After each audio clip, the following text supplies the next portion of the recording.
दोस्तों, जब बात रामायण जैसी कथा की आती है तो कई सारे लोगों के दिमाग में इसे लेकर प्रश्न चिन्ह बना रहता है। जहां कुछ लोग तो बिल्कुल कट्टरता से इस पर विश्वास करते हैं, पर कुछ ऐसे भी लोग हैं जो चीजों को समझदारी से देखने, परखने और समझने के बाद ही उस पर विश्वास करते हैं। और अगर आप भी उनमें से एक हैं तो आज की इस वीडियो में हम आपको रामायण से जुड़ी कुछ ऐसी बातें बताने जा रहे हैं जिसे सुनने के बाद आपके होश उड़ जाएंगे। फिर चाहे वो राम सेतु हो या फिर भगवान हनुमान के अस्तित्व से जुड़ी जानकारी, ये सब आज की इस वीडियो में यहाँ पर मौजूद है। यहाँ तक कि रावण के महल से लेकर लक्ष्मण को सुंघाई जाने वाली जड़ी बूटी तक, उन सब के फैक्ट्स आज आपको जानने को मिलेंगे, जिसे जानने के बाद आपके होश उड़ जाएंगे।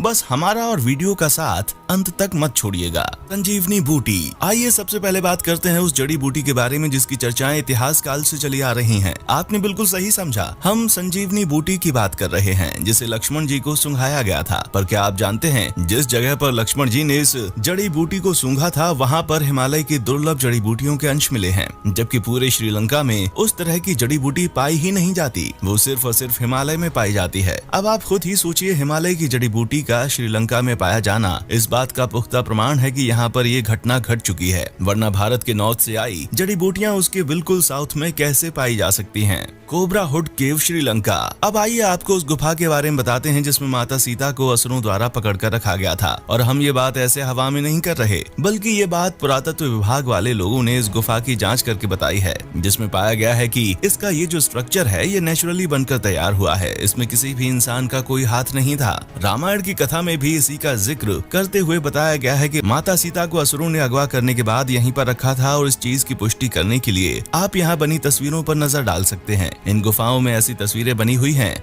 जो कुछ हजार नहीं बल्कि लाखों करोड़ों साल पुरानी हैं। ये तस्वीरें रामायण की पूरी कहानी को दर्शाती हैं। लंका जलने के अवशेष। रामायण की कथा में हमें ये साफ साफ पता चलता है कि कैसे हनुमान जी ने पूरी लंका में आग लगा दी थी, जिस वजह से पूरी लंका जलकर खाक हो गई थी। पर सबसे ज्यादा हैरान करने वाली चीज तो ये है कि लंका के जलने के अवशेष मिल चुके हैं। असल में शोधकर्ताओं ने जांच के बाद ये बताया कि यहाँ की मिट्टी काली पड़ चुकी है। और ये पूरे श्रीलंका का हाल नहीं है, बल्कि जिस जगह पर लंका के होने का जिक्र है सिर्फ वहाँ की मिट्टी ही काली हुई है। बाकी उसके आसपास के इलाके में ऐसा कुछ भी देखने को नहीं मिलता। और यही सब चीजें वैज्ञानिकों को रामायण के अस्तित्व के बारे में सोचने पर मजबूर करती हैं। राम सेतु।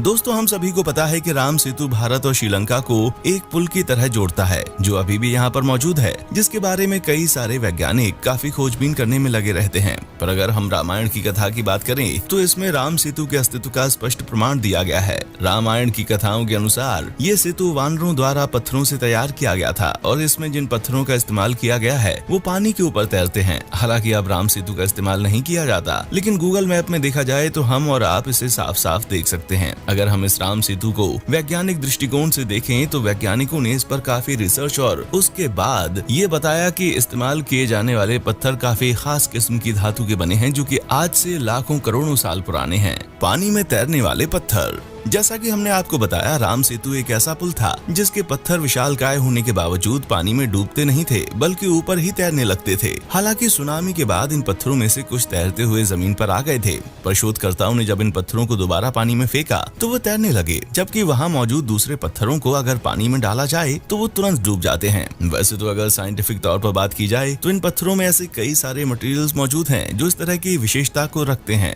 उन्हें पानी में डाला जाए तो वो डूबेंगे नहीं। पर यहाँ सबसे बड़ा सवाल ये आता है कि लोगों को आज से कई सालों पहले इस तरह का आइडिया आया कैसे कि वो उन पत्थरों का इस्तेमाल करें जो पानी में नहीं डूबते हैं, और उन्हें इस तरह के पत्थरों के बारे में पता कैसे चला। आपको क्या लगता है दोस्तों, राम सेतु के बनने की कहानी सच है या फिर आप भी साइंटिफिक चीजों पर ही विश्वास करते हैं? अपना जवाब हमें कमेंट सेक्शन में लिखकर भेजिएगा। टस्क हाथी। दोस्तों, रामायण के एक अध्याय में श्रीलंका की रखवाली के लिए विशालकाय हाथियों का वर्णन किया गया है, जिन्हें हनुमान जी ने चारों खाने चित कर दिया था। और हैरान करने वाली बात तो यह है कि पुरातत्व विभाग के लोगों को श्रीलंका में इसी तरह के हाथियों के अवशेष मिले हैं, जिनका आकार आज के समय में पाए जाने वाले नॉर्मल हाथियों से काफी ज्यादा बड़ा है। अशोक वाटिका।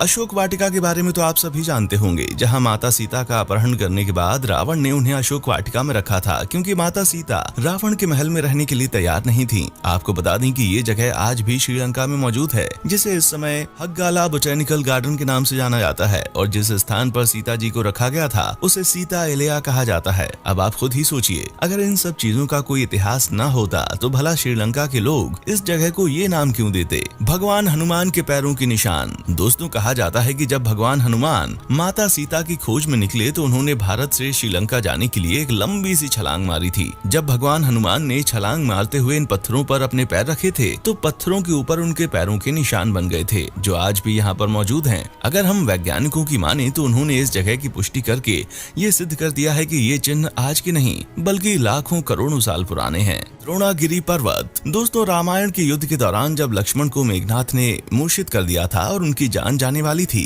तभी हनुमान जी संजीवनी लेने द्रोणागिरी पर्वत गए थे। उन्हें संजीवनी की पहचान तो थी नहीं, इसलिए उन्होंने पूरा का पूरा पर्वत ही उठा लिया और ये निर्णय किया कि वो इसको लेकर जाएंगे। पर युद्ध के बाद हनुमान जी ने उस पर्वत को वहीं पर लाकर रख दिया था। ऐसे में अगर इस पर्वत को देखा जाए तो उसमें आज भी वो निशान मौजूद हैं जहाँ से हनुमान जी ने इसे तोड़ा था। इसीलिए यहाँ के स्थानीय लोग इस पर्वत की पूजा करते हैं। अग्नि परीक्षा। आपको रामायण पता हो या ना हो, लेकिन ये चीज जरूर पता होगी कि माता सीता को रावण से बचाने के बाद भगवान राम ने उनसे उनकी पवित्रता साबित करने के लिए कहा, जिसके लिए सीता जी को अग्नि के अंदर से गुजरना पड़ा और इसे अग्नि परीक्षा कहा गया। दोस्तों आज भी उस जगह पर वो पेड़ मौजूद है जिसके नीचे माता सीता ने इस परीक्षा को दिया था और आज भी यहाँ के लोग न सिर्फ इस पेड़ की पूजा करते हैं बल्कि इस पेड़ के नीचे आकर कई सारे अहम फैसले लेते हैं। यहाँ तक कि पुरातत्व विभाग ने भी इस बात की पुष्टि की है कि लाखों साल पहले श्रीलंका में इंसानों के घर हुआ करते थे और राम सेतु के पत्थर भी उसी काल के हैं। रावण का महल। दोस्तों आर्कियोलॉजिस्ट यानी कि पुरातत्व विभाग वाले लोगों को श्रीलंका में एक महल मिला है जिसे रामायण काल का बताया जाता है। इस महल से कई सारे गुप्त रास्ते निकलते हैं जिन्हें देखने पर पता चलता है कि ये रास्ते इंसानों द्वारा ही बनाए गए होंगे, पर ये गुफाएं बहुत ही ज्यादा पुरानी हैं जो हम इंसानों के अस्तित्व के बारे में सोचने पर मजबूर कर देती हैं।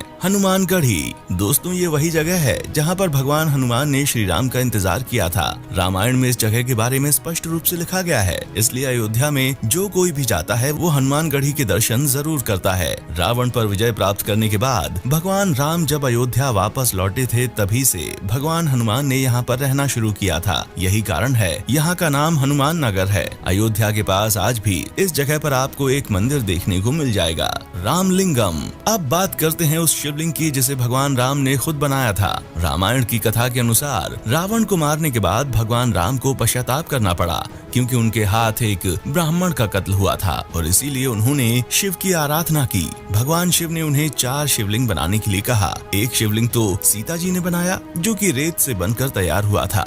2 शिवलिंग हनुमान जी कैलाश से लेकर आए थे और एक शिवलिंग भगवान राम ने स्वयं अपने हाथों से बनाया था, जो आज भी आपको उस मंदिर में देखने को मिलेगा। पंचवटी। दोस्तों जब भगवान श्री राम को वनवास मिला था तो उन्होंने अयोध्या से लेकर श्रीलंका तक एक लंबी यात्रा की थी और नासिक के पास आज भी पंचवटी तपवन है जहां अयोध्या से वनवास काटने के लिए निकलने वाले भगवान राम, सीता माता और भाई लक्ष्मण रुके थे और यहीं पर लक्ष्मण ने शूर्पणखा की नाक काटी थी।